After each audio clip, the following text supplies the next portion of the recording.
See you around. The previous chapter of The Wolf Among Us left Bigby almost completely broken and without a lot of answers. As the direction of the series became less and less clear, we found ourselves increasingly disinterested. In Sheep's Clothing, the fourth part of The Wolf Among Us, goes a long way in fixing that. It not only gives us more insight into the behind-the-scenes machinations of the main antagonist, it also strongly contextualizes past characters and situations, making them more significant. We can't keep meeting this way, old boy. Almost everything in Episode 4 revolves around the Crooked Man, who previously had only been hinted at.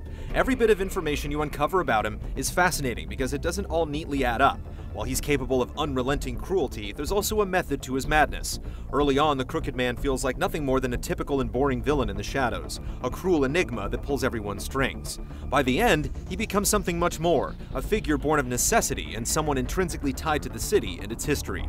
Previous episodes of The Wolf Among Us were so shrouded in vagaries that it felt like we were stumbling in the dark, but here, we're given enough information to arrive at our own conclusions. Since the beginning, we've seen other fables suffer, but their problems were always ancillary to solving the murders of Faith and Lily. Characters often felt like tools in a case rather than real, relatable individuals. In Sheep's Clothing does a much better job of connecting these problems to the main plot. You're not just trying to solve murders anymore, you're looking for the cause of everyone's torment. Ah, there's the old wrecking bowl himself. Bigby, where have you been? I'm not finished here, Miss White. You will have to wait.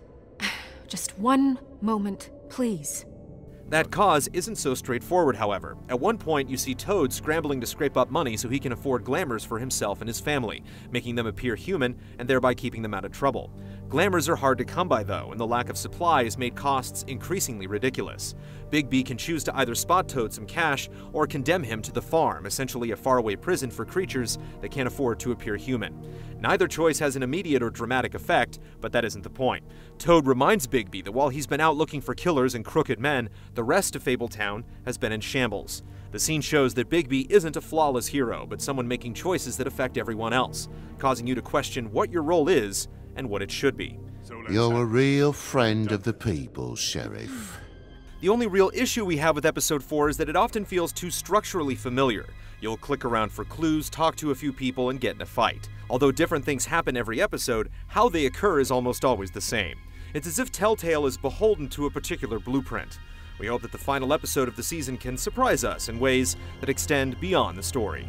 I'm just doing my job, Johan. What the fuck are you doing? Still, In Sheep's Clothing nails it where it counts. Not since Episode 1 have we felt so fascinated with The Wolf Among Us. It ties the ongoing story threads in such a way that they become more significant, making us eager to see how it all wraps up. These characters may originate from simple bedtime stories, but Telltale has made them far more real than they've ever been before. Just shut the fuck up, will ya?